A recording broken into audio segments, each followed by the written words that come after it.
Hey guys, this is Caspi with Tape, and today you join me for episode 11 of Road to Colonisation, and we start on Minmus, hooking up the miner to the fuel shuttle, because we landed it last episode, but didn't actually hook up the fuel pipe, because, well, we had other things to do, and I don't exactly know why. But anyway, when we try to do it, the pipe isn't quite long enough, so we're going to have to move the shuttle, which is a difficult task, because we've got to move it about 2 feet, and it's massive, which is not great, because it's not exactly a precision vehicle, but we do manage to just touch it down closer to the lander, which is close enough to hook the pipe up, so we can start fueling it up with the miner, because we need to get a bunch of liquid fuel and bring it back to the station, because, well, we need to go places in the Kerbin system. Not that frequently anymore, but, you know, still occasionally we need fuel at Kerbin, and we don't want to have to ship it up from Kerbin, because that's expensive, and this is free.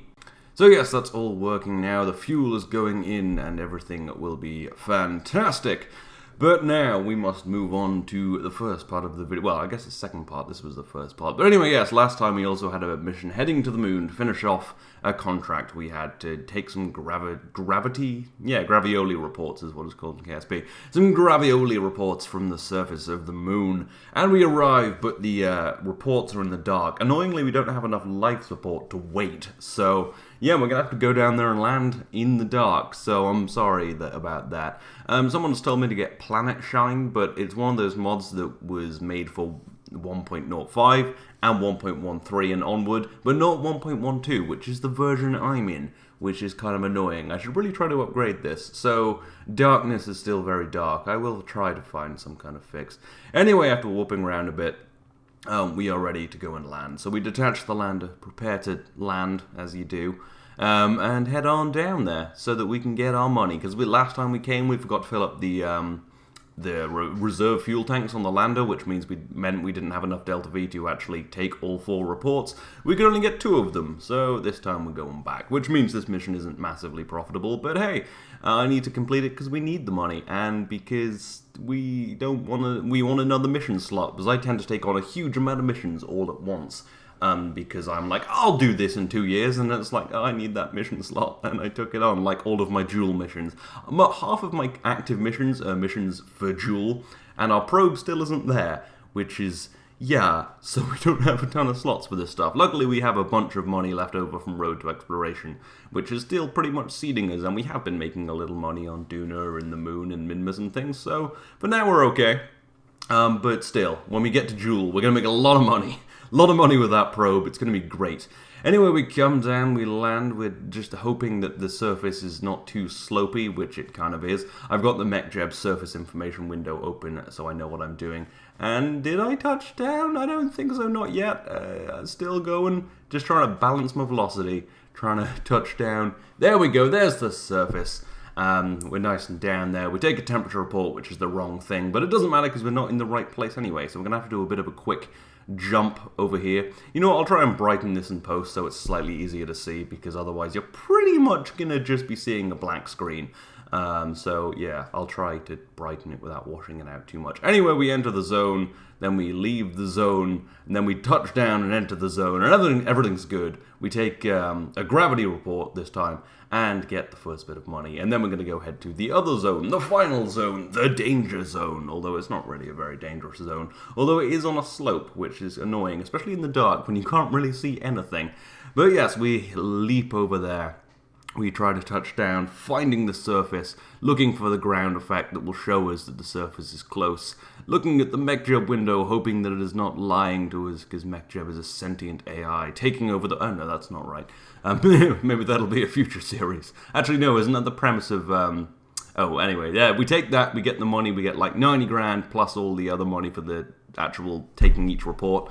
But yeah, I was going to say, isn't MechJeb taking over the world the premise of World War K, Enter Elysium's KSP War series, which stopped, so we don't really know if it takes over the world.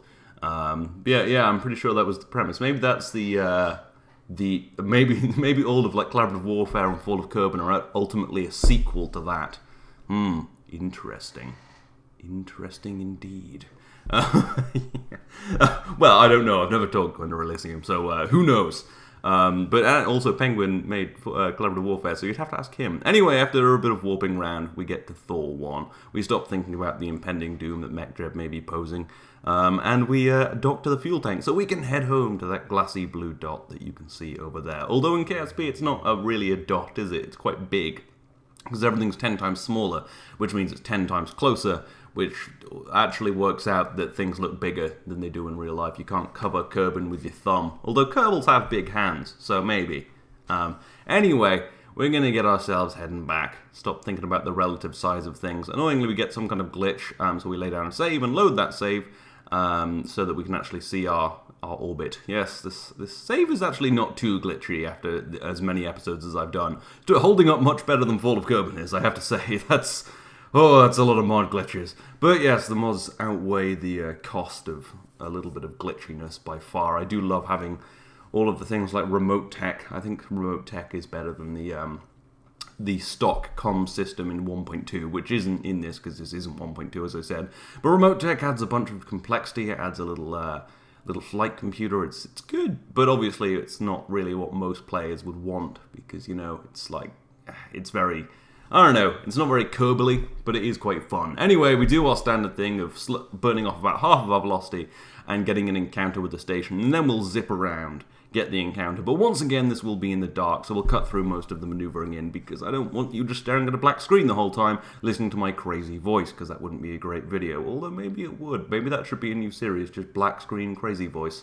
Who knows? Anyway, there we are, docked to the station, and yes, all is good. But now we have a very important launch. This is our next Duna vehicle. It is not a science craft. This is not like the Concordia. This will not be going for exploration. This is a freighter. This is a big-ass freighter. That thing on the back made of wings, that's a hangar. Yes, this is going to be great. But the way we're launching it is not great. Not reusable. I've just strapped 4 boosters to the side because my initial plan was actually to put a rocket inside the hangar and launch it like that, kind of just like with one of my reusable rockets. But because there's so many wing surfaces on this craft, which you can't see very well now, but you will be able to in a bit, it was very unstable, so I strapped a bunch of boosters to the side, and it was like 11 at night, or 10 at night or something, so I was like, I could figure out how to make this reusable, but I just want to stop and play Project Cars, so that's what I did. Yes. But that doesn't matter because the vehicle costs about 200 grand. These boosters are pretty cheap. They're about 100 grand. We've got that much money, and it's fine. Anyway, we ditch them. They'll slam into the surface at some point, fire up the nuclear engines, and push on into orbit. Yes, the next Duna window is coming around, and we have a lot of things we need to take out to Duna. This has a capability to bring 81 tons to Duna with it, and have a little fuel left over. So it can also bring 32 Kerbals. It has enough life support for them, not quite, maybe for 16 currently, but you could put more in the hangar. And yeah, it's very industrial. It's a little uglier than I hoped, but I quite like how it looks, because I've used those kind of the swept wings to hold the engines on. You can also get a glance in there. You'll get a better look of this in a second. And you can just about make out there are 2 vector engines on this as well as the nuclear engine. So it does have a high thrust mode like the Concordia for leaving Kerbal, but it also has the 4 nuclear engines for efficiency. But yes, here we are at a slower time step, getting a nice look. We've got the big 32 Kerbal thing there for holding 32 Kerbals. We've got this hangar which is illuminated, which will hold most of the equipment. That's pretty much just aesthetic. I don't really like the struts, actually. They're a bit ugly, but it was the least ugly way of doing it. I do like, again, the swept wings. You can see the vector engines there just about. The front has a nose cone on it right now, which will decouple. That was just for launching. And it has a cupola on the front, so you get a nice viewing angle. But I'm pretty happy with this spacecraft. It's not as pretty as, you know, something someone good at the game or someone really good at designing in the game would build, but hey. But anyway, here we are in the VAB, getting a better look at it, and getting a look at it next to the Concordia. Yes, that is the Concordia, a little science spacecraft, nothing to our new industrial goals. Yes, it's much smaller. But anyway, we'll see more of it next episode when we need to refuel it and bring a bunch of hardware towards it. But that will, again, be next episode. But right now, we have slightly more terrestrial issues. Well, I guess not really terrestrial, because this isn't Kerbal, and it's not actually on... Anyway, yeah, we're launching part of the Minmus station is what I was building up to. Yes, a little while ago I started building a Minmus station and haven't really done anything with it since because I forgot. I was doing so many other things. But yes, this Minmus station is actually part of a contract. We are contracted to build a Minmus station that can hold 14 Kerbals, has a science lab on it, which is what we're launching today, along with a docking ring, and holds 5,000 units of ore, which we're going to send up some empty ore tanks and bring the ore up from the surface of Minmus, which will take a little while, but it pays quite well, so we're not too worried about it. And we have that miner down there, so yeah. Anyway, we decouple the massive fairing and push on into orbit using our Pulsar X, which is again the SSTO vehicle, the fairly cheap one, the fairly easy to reuse one because it's just one single stage. And yes, that'll push this into orbit, where it will be left to go to Minmus, because that's, yeah. But yeah, you can see the big docking ring on the front, you can see the science lab there, this also has some life support on it, and it has a little important transfer stage, which you can see has parachutes on it. Yes, is this a reusable Minmus transfer stage? Well, yes it is, avid viewer, well done for noticing. I'm trying to find the word well done there. But yes, anyway, we'll see that later. Right now we have other things to reuse, such as this big rocket. We have to bring that back to Kerbin, so that we can get the money back for it. So we're going to do our deorbit burn, we're going to do the standard thing, and we're going to try and land it. Which is, no super easy feat, as you'll see now, as it plummets towards the ocean, and I have very little fuel, and I burn off the fuel too quickly, and it slams into the ocean, and sorry, spoilers, because it hasn't happened yet. But yes, I burn off the fuel too quickly, and this slams into the ocean a little too hard, smashing down, losing most of the rocket, but that top piece of hardware that lands is actually worth about 7 grand, so it's not a total loss. Anyway, back in orbit with the spacecraft itself, we're heading on to Minmus, and this will be the first trial of a new class of transfer booster, a reusable transfer booster, because all the ones I've used to go to the moon before and Minmus have just been thrown away, and that's not right. Everything else I do is, reusable, but apparently not my transfer boosters. Anyway, we complete our burn, we get our encounter with Minmus, and we'll head on up there, which will be rather nice. Yeah, so we're going to drift on out. Here I get a quick look at all my satellites in low Kerbin orbit. There's such a mess. Partly, a lot of that is debris, actually, but most of it is just a bunch of small communication satellites I dropped in low Kerbin orbit and road to exploration. Because it really helps just to have a cluster of little satellites that can communicate all throughout the Kerbin system, and it means I never have a dead zone, except drifting up here because I didn't have a long enough antenna, but I pick up a connection again when I get to Minmus, and I can do my little burn here, kind of well-timed, actually. But anyway, we'll hide those probes in the map view now, because it is quite busy, all that Kessler syndrome, all those little satellites. One day one of those is going to strike one of my expensive spacecraft, and it will be, it'll be awesome to see. But yeah, small price to pay for a great comms network. Not an elegant one, but a great one. Anyway, now we're going to get into orbit and meet the station. There are actually 2 stations in orbit of Minmus. There's one I sent up in road to exploration, which was quite useful actually for storing life support and a little bit of fuel for various missions I did when my vehicles weren't so high delta V. Anyway, after an orbit we get ready to meet the station, but I'm running out of electric charge, so I actually decide to push the encounter back a little bit by doing some tactical burning so that I'll meet it in the sunlight, which means I will have electric charge and will be able to control my spacecraft. And here we are. Just getting into position. And now I'm going to fly on over to the spacecraft. However, the docking port I need to dock to is currently occupied by a non-reusable booster, so we're going to have to get rid of that. You can see there's a little transfer stage on the bottom. So that'll need decoupling, and we'll do that right now, although it'll take a while to get away because, it's a docking port, not a decoupler. But anyway, after a little bit of rotation, we docked to the station. It took a little while, so I just cut through it.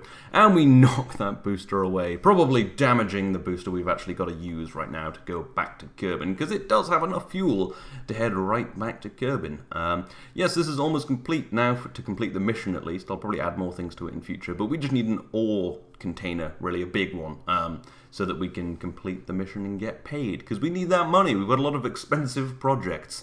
So yes, anyway, we plan our trip home, and then we perform the burn to go home, and we're going to hopefully land this somewhere reasonable on Kerbin. I don't really mind where it comes down, as long as it does, but we are going to try and get close to the KSC, and I do have a lot of Delta V, so I'll probably be able to actually do a deorbit burn, not a deorbit burn, a circularization burn, which means I'll be able to pick my landing site, which is quite nice. So yeah. Anyway, now we're just going to get down there, and at this point I realise I can pick my landing site, so I do a quick correction burn to pull myself out of the atmosphere, and also do a bit of a retrograde burn, so it's not a total loss.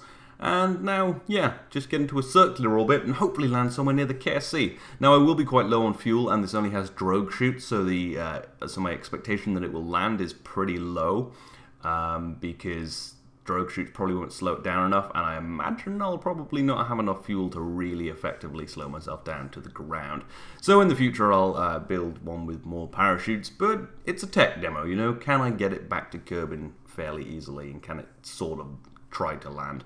Also, our deorbit burn is annoyingly terrible because of our placing in our orbit, so we actually are going to come down way over the KSC. In fact, you can see we're entering just above the KSC, so I foolishly decided to burn off the rest of my fuel to try and land closer to the KSC, and then I'm like, probably needed that. Also, another mistake I made, those solar panels, they don't tuck away, so those will just explode. A little bit of money lost, not fantastic, but not the biggest failure today, for sure.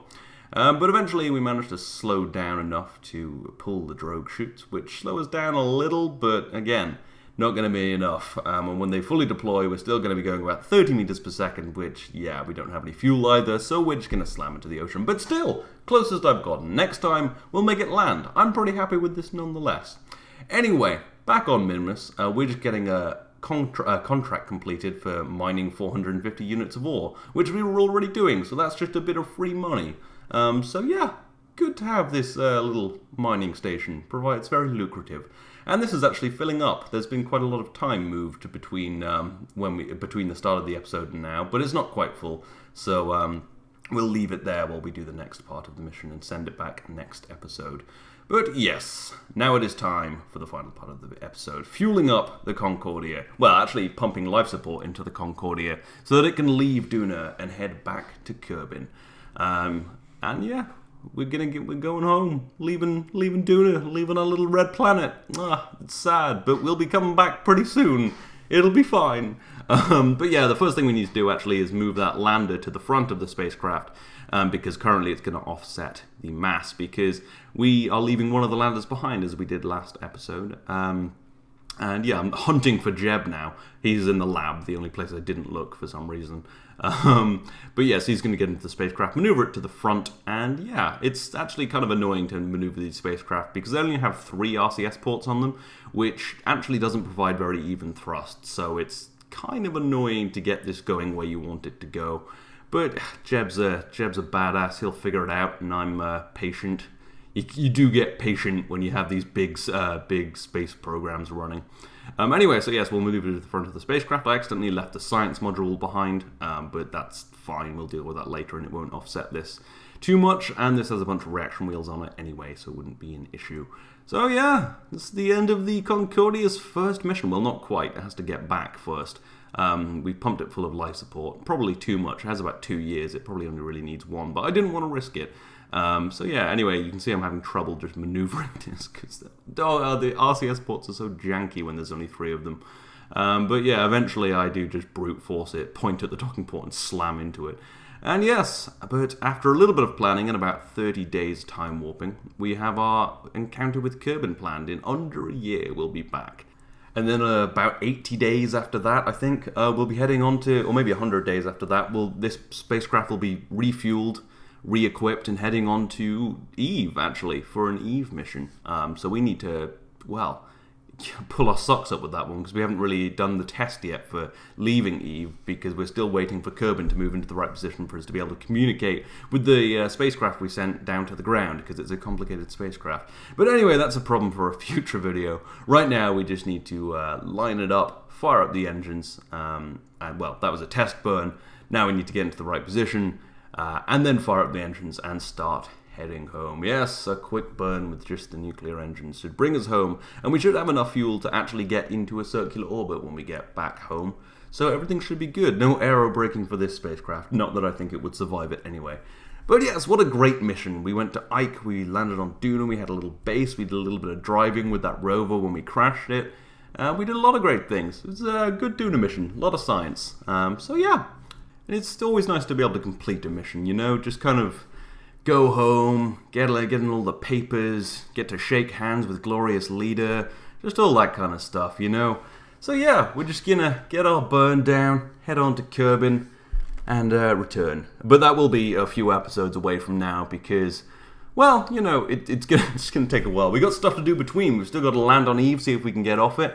We've got to prepare this new Duna freighter, which it needs a name. You know, my big freighter I just launched? Come up with a name. I don't have one, and someone named Concordia, and I really like that. So, if you guys want to come up with a cool name for that big freighter, just do it. Do it!